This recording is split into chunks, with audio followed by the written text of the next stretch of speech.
Hi everyone, it's Andrew from Adventures with Sarah. Let's check out Croatia because we are running a tour here next June, June 21st through July 1st, 2025. It's 10 nights, 11 days, Croatia only tour. The first time we've done something really this long and big in Croatia since before the pandemic. As many of you know, I live in Slovenia. I've been coming to Croatia for almost 25 years now and been running tours there for the last 20 years. So I'm going to give you a little overview on kind of the map and kind of some highlights of Croatia, and then we'll go through more of like the daily itinerary. So let's jump into it. Alrighty. So, hey, Andrew, I don't know anything about Croatia. What? Really? Okay, where is it? All right. Well, hey, I've got a map here. So perfect. So here's a map of Croatia. You'll see Croatia is on the Adriatic Sea. Slovenia, where I live, is north of it, as is Hungary. To the east is Serbia. To the east and south is Bosnia. And at the very, very south, there's a little bit of the Montenegrin border. And across the Adriatic Sea is Italy. So we're going to start our tour in the Istria region, which you'll see on the map here has Rovinj, Pula, Poreč, Umag, those cities. It's kind of in the upper left corner of the screen. Then we're going to head to Plitvice Lakes National Park, which is really the only time we're kind of really going away from the sea. And then after that, we head down to Zadar on the coast. That's northern Dalmatia, then central Dalmatia, Trogir, and Split. The island of Brač, which is very close to the mainland. And then we head further south down all the way to Dubrovnik near the very end. So uh, I thought I'd show this photo because this is like the old school, like, hey, old style Croatia, like turn of the 20th century. And even 10, 15 years ago, they had the tourism board had the slogan of the Mediterranean as it once was. But that's no longer how it is. Croatia is definitely on the map with Instagram and Game of Thrones and other things. They joined the Eurozone 2 years ago. It's crowded and it's pricey. It's a Mediterranean country. Um, it's no longer undiscovered, but that's the way it is. There's still a lot of amazing things there. So let's go check out some of the highlights, and I'll go through more like the daily itinerary.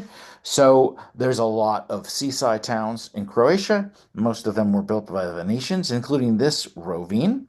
Then there's Dubrovnik. I think everyone knows Dubrovnik. You can't escape it because if nothing else, you probably watched Game of Thrones, and that's King's Landing. There's some other towns a little less known on the coast called one of them is called Trogir, which is shown here, which is where we stay for a couple of nights. Zadar, which is the main city in northern Dalmatia. Other things, there's a lot of beautiful sunsets. You've got so many islands. You have about 1,000 islands in Croatia, and most of the Dalmatia coast has got mountains on it. So when you look in the sunset, you always see islands and mountains. Very beautiful. One of the islands we go to, or the island we go to, actually is Brač Island, shown here. This is the Zlatni Rat or Golden Tongue Beach. There's also a lot of little hill towns, especially in the Istria region. Um, this is Motovun and Groznian. There's also really good Roman ruins, including the largest arena outside of Italy, which we'll get to in a little bit. And then there's Diocletian's palace, the Roman emperor who actually got to retire before someone killed him, or he just died of natural causes before his palace was built. So that's pretty impressive. It's actually very impressive. And then Plitvice National Park, which is probably the most recognized outdoor nature area in Croatia. It's also a UNESCO protected. It has cascading waterfalls and walking paths. And what else? Well, of course, there's got to be wine because I do run food and wine tours and I like wine a lot. Some of the wines are actually macerated in these amphora here. They also have supposedly, allegedly, some really fucking good wines. And no, I'm not swearing. That's actually the family name of one of the winemakers in the Istria region called Fakin. I think they realized in the last 5 years how that sounds to us native English speakers and decided we should put up some cool signs and make some t-shirts because it is fucking good wine. There's also the original Zinfandel, which you could find in Dalmatia coast. And there's some really beautiful situated vineyards along the seaside. In the Istria region, especially, we've got truffles on pasta. We've got Plenty of seafood as we're on the coast. We also have a special dish which I love, which is usually veal or lamb cooked under this metal bell with these hot embers on top. It's called peka. It is delicious. There's a lot of olive trees on most of Dalmatia, most of the islands, especially in the Istria region, where they've won quite a few awards, which I'll touch on when we get to that part. We've got prosciutto because hey, why not? We're pretty close to Italy. We've got smoked prosciutto and we've got air dried prosciutto there. And for those of you who watched the coffee chat with Tita from Kuparichka Goat Farm earlier this week, we have goat cheese, really good goat cheese there. So we're going to start the tour. The first 3 days, here we will be in the Istria region, and we'll be staying in this little town called Bale. Nice little medieval town, recently renovated. This is the old castle that was renovated. You might even make out the Venetian lion above the archway, because yes, almost everywhere you go on this trip, Venice was here as well. And I like this place because it's close by to the seaside towns, close by to the hill towns, but and it has some nice cafes and restaurants, even a little olive oil mill. But the nicest thing is you don't have to deal with all the hordes of tourists when you go home every night to your hotel room because they don't really hang out here. So probably number one thing people see in Istria is Rovine, which is a gorgeous seaside town and has the most visitors of any city in Croatia. I think earlier this year in August, they already had reached 3 million. Um, it's more spread out than Dubrovnik and other places, so it doesn't get so crowded, nor is it hit by the cruise ships as much. As you can see in this aerial photo, it was actually an island. It's like this egg-shaped old town, and then the Austrians connected it a couple hundred years ago to the land. So you kind of have like the old town on the island, and then the older new town on the mainland. Very charming place. Once again, you'll see there's the Venetian lion there. Yeah, we got a close up. Book is open, so that means Venice came in peace, not a war here. This is the St. Euphemia's Church and the bell tower. On top of that is a statue of St. Euphemia, which also rotates based on the wind, so the locals use it like a weather vane. You can, if you wish, climb up the stairs and have a wonderful view. The stairs inside not in the greatest shape, so only for those of you who want a little bit of a challenge. There's all sorts of nice little cafes along the seaside, and there's a wonderful street called La Grisa, which has all these artists and art shops on it. It's a great place to go. You can't get too lost, so I always say don't like take a map with you. Just kind of go get lost and wander around, and like you can always see the sea almost no matter where you go. There's great little boutique shops there. A lot of people making things actually out of olive wood because there's so many olive trees in the Istria region. Some cool little artwork here.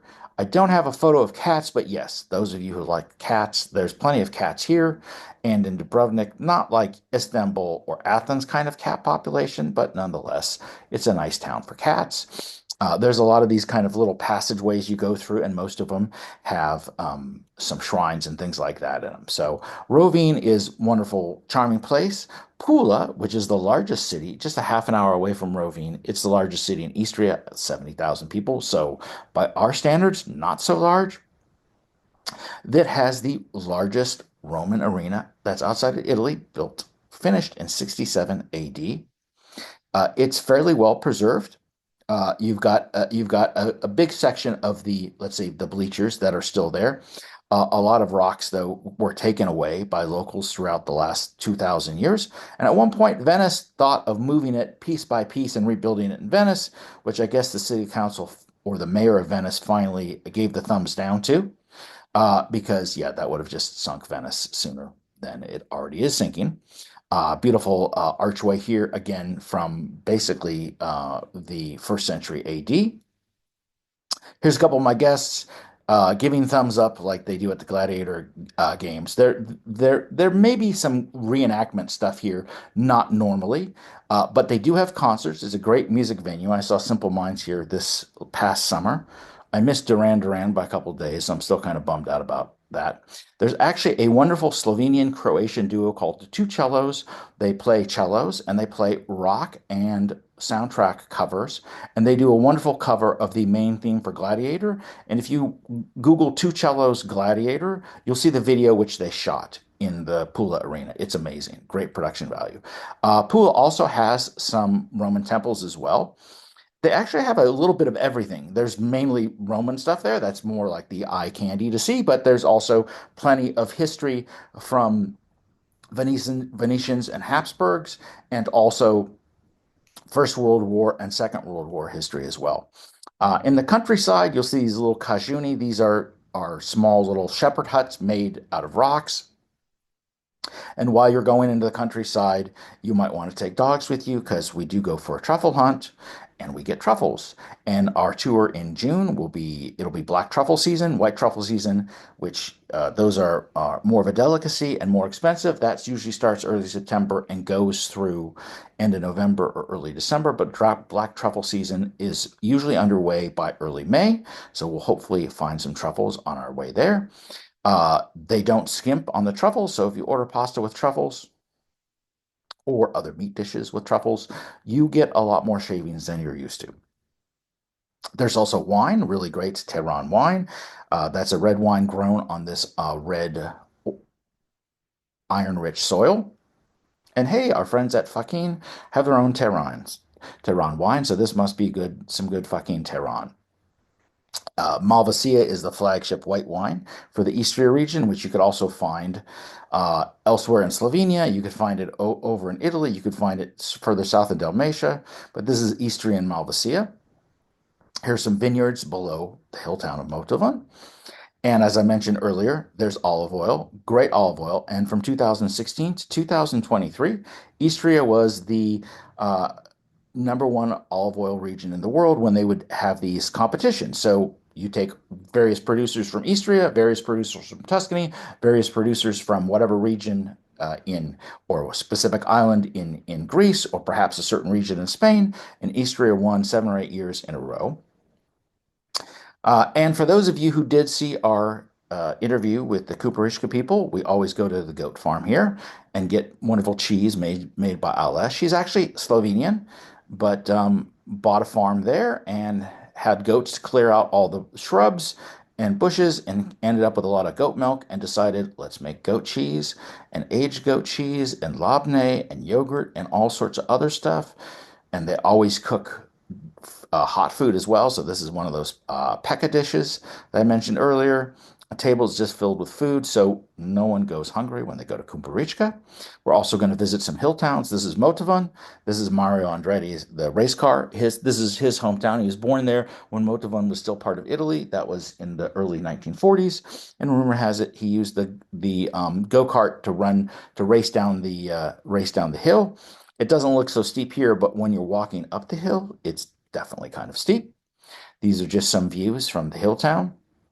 This is the archway at the very top of Motovan with a clock tower and a church. There's a small set of walls that takes no more than 5 minutes to look at. It's no Dubrovnik, but it's also nice, some nice views. And next to Motovan are forests, and that's where we go truffle hunting.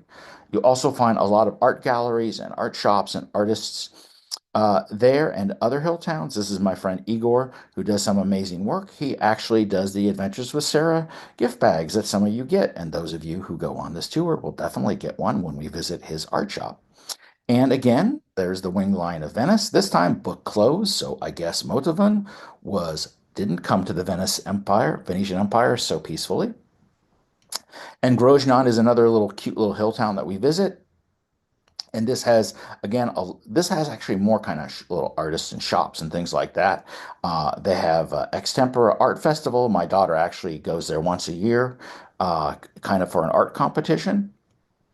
And they have plenty of shops you can buy truffle products. And it's everything you can imagine: truffle potato chips, truffles, truffle paste, whole truffles, salamis with truffles, truffles with cheese. Yes, they do have beer with truffles. San Servolo is kind of like a brew there in the Istria region. I would not really recommend their truffle beer, but their other beers are quite good. Then we're going to Plitvice Lakes for a day, and there's all these walking paths and cascading waterfalls.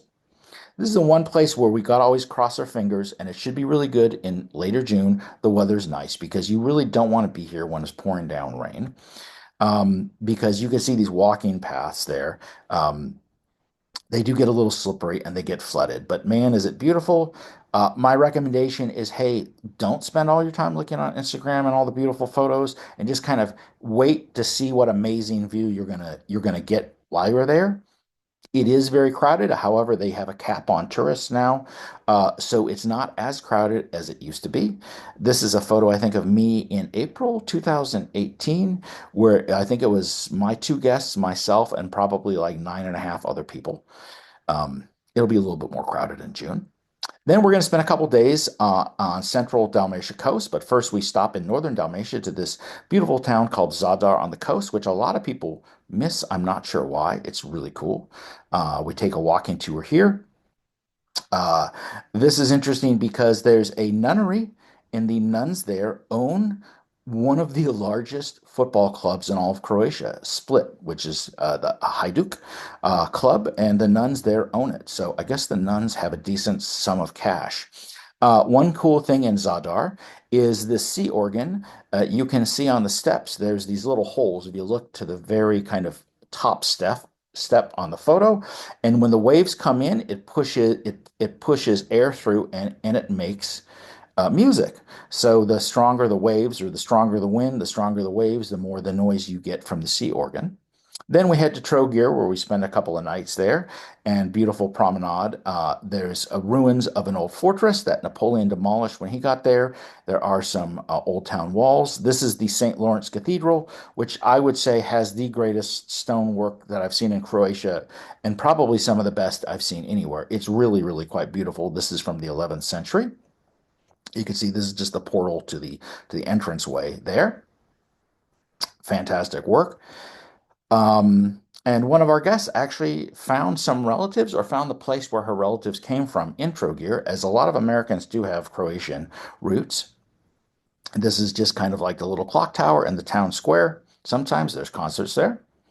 Then we're going to visit Split, which is most famous for Diocletian's palace, the Roman emperor, who was famous for persecuting Christians. This is a drawing of what it used to look like, because the front entrance was actually on the water. Now the front entrance is right on the kind of the boardwalk riva of Split, and the water's a little further away. But it is amazing. It's really the closest thing like to being, I would say, like in Rome. You just wander around in this old town itself, and everything is kind of a relic and a ruin. This is one of well, it wasn't a church tower when Diocletian's built it, obviously, but it is now, which has some amazing views there. And sometimes you'll get lucky and you'll catch a cappella group singing music there. That's called klapa. It's a very traditional uh, song way of singing that they do in Dalmatia. It's all a cappella, usually just men. This is the underground. There's a lot of underground parts to Diocletian's palace. It's in very, very good condition. We have about a 2.5 hour walking tour with our guide here, and this is just a photo of the boardwalk. This is one of the Klapa bands just singing there. You could, come by, kind of throw money in their hat, or buy their CD if you'd like. And then we take a ferry and go to the island of Brač, which is only 1 hour away. So it's the closest main island you can get to, especially from Split. And Split is kind of the big ferry hub for all of Dalmatia and all of Croatia.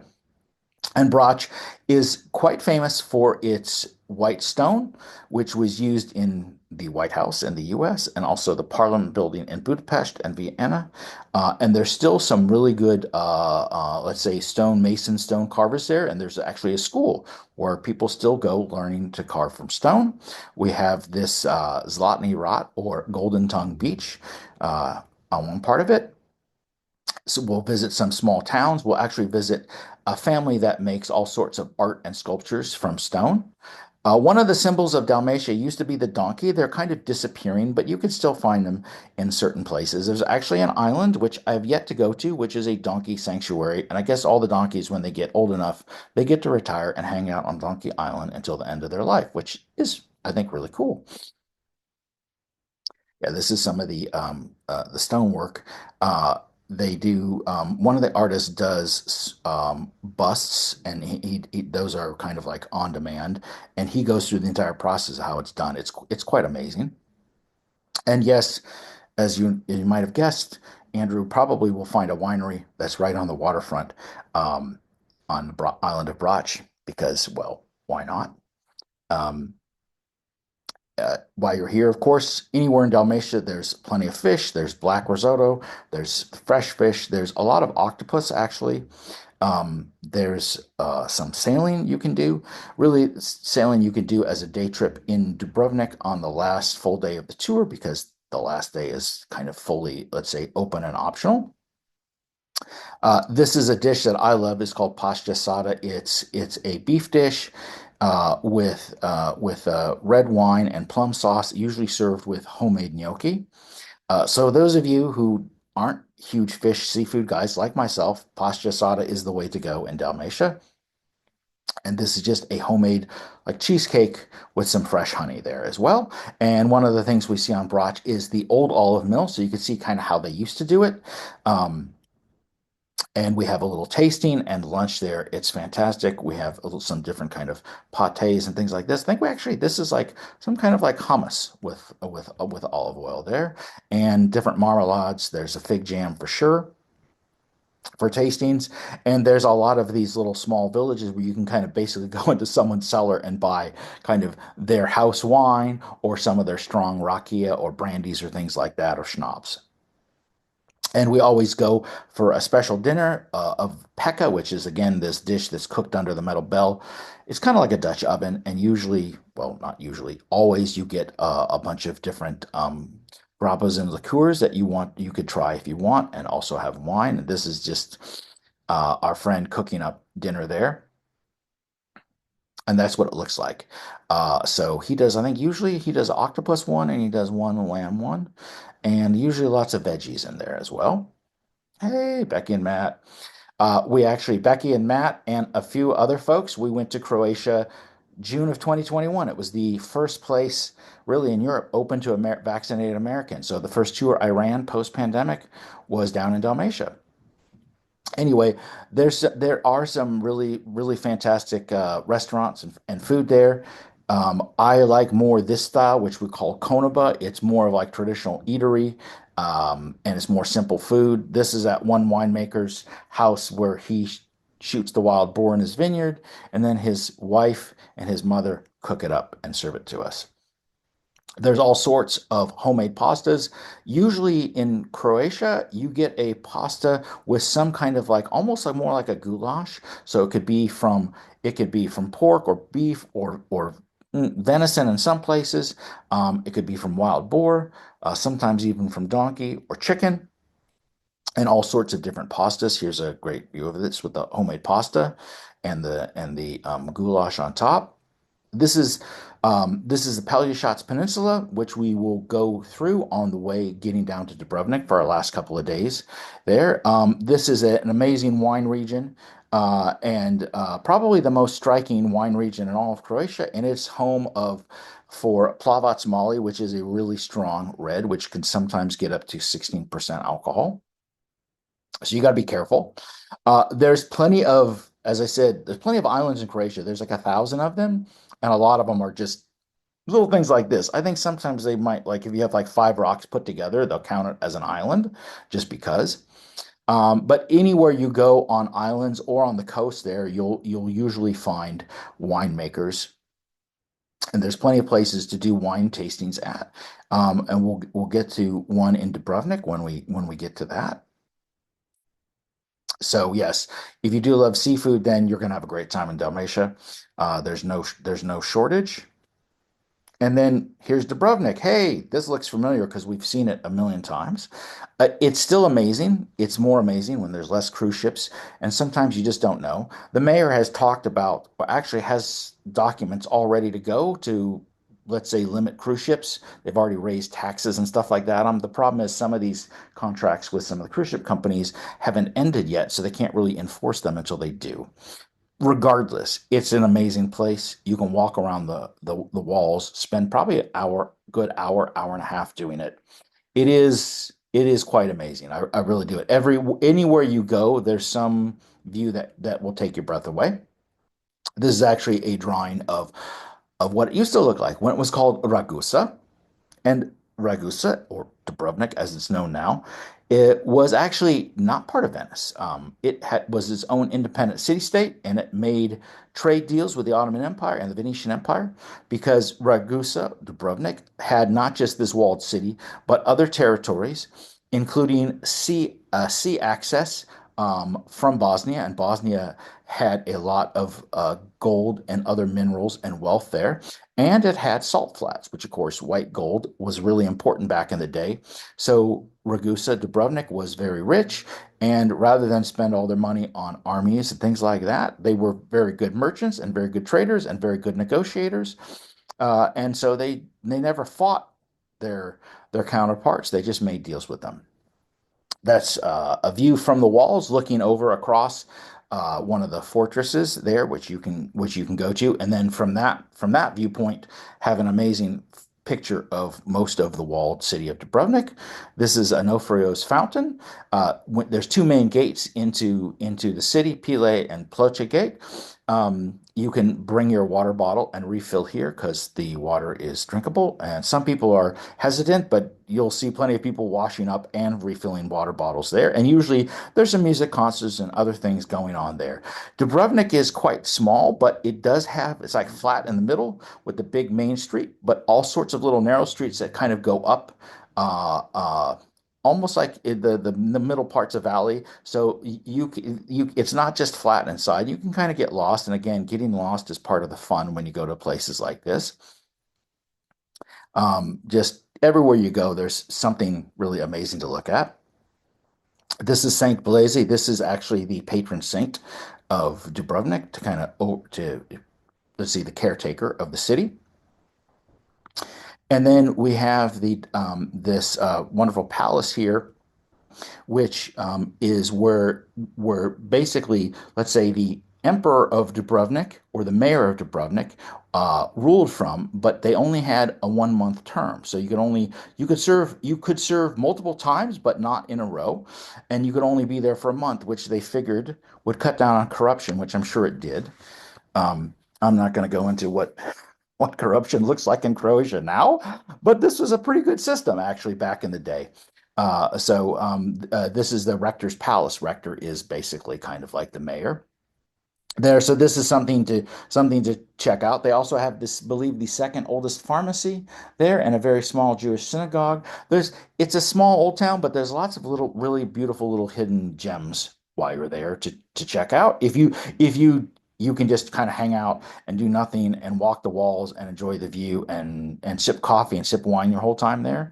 Or you can go exploring. You could also go to the small island which you see in this photo called Lokrum Island. They shot part of Game of Thrones there, and I believe there's one of the thrones there from the film set is still there. You can go to. You could take a small, like, water taxi ferry from the old port of Dubrovnik in the old town. It takes 10 or 15 minutes to get there.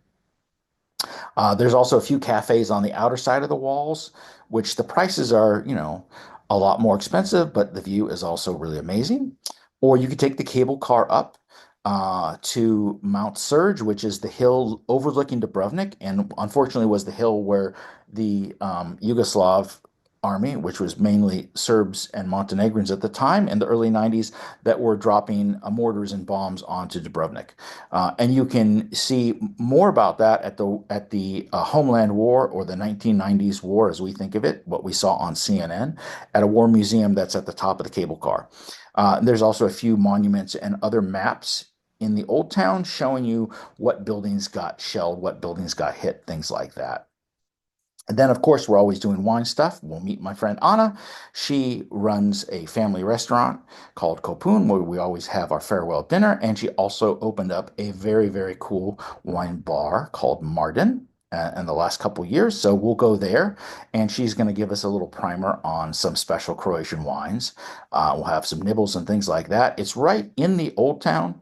Um, So you've got beautiful views to rooftops and up that way you could see Mount Surge where the cable car goes to. And I'm sure she'll be pouring some Kriege, which is one of the wineries on this Peliashots Peninsula, which I mentioned a little bit earlier. That's actually my favorite wine. They have a white wine called Gurk, GRK, because sometimes Slavic people cannot afford vowels, so they just make words with no vowels in them.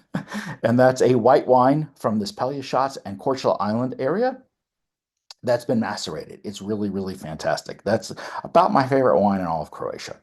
And then we'll go to Kupon and we'll have food there. We'll have some seafood and we'll also have some specialty dishes that they actually cook with rooster and some oranges and some figs, really different things. And oh, hey, it can't be like a presentation without a photo of Lisa and Rick because, like, I think they're pretty much in everything, right? So, hey, if you have any questions about the tour, feel free to reach out to me. You can get a hold of me at andrew@adventureswithsarah.net. You can always send emails to info@adventureswithsarah.net as well. The tour does start the morning of the 21st of June in Zagreb in the morning. So this is one of those tours, kind of like my harvest tour, where everyone needs to come in like the day before. If you want to come in even earlier than that, I've got recommendations for hotels, guides, eating out, all sorts of things for Zagreb. The tour ends the morning of July 1st in Dubrovnik. A lot of people who come down, especially who end up down in Dalmatia, they either want to see parts of Montenegro, which is only about an hour drive to the border. There's some kind of fjords with some really, really beautiful Venetian towns, Perast and Kotor. There's also a really good winery too up in the mountains that some of you who went on our first ever Adventures with Sarah tour at Montenegro and Croatia might remember. And there's also Mostar in Bosnia, which is a really interesting Ottoman town on the Neretva River with a 400-year-old bridge built by the Ottomans, rebuilt after the 90s war. And that is completely unlike anything else you'd see in Croatia, whether it's inland or on the seaside or in Istria. Very different also from Slovenia, from everywhere, really. It's got its own unique thing. So if you're interested in doing anything pre or post, let me know. I have more than enough ideas after running tours in these countries for the last 20 years. Feel free to reach out to me. And as I said, any questions on anything on the iTour, on the itinerary, weather, any stuff like that, just shoot me an email and be glad to help you out. And hope to see you in Croatia this coming June.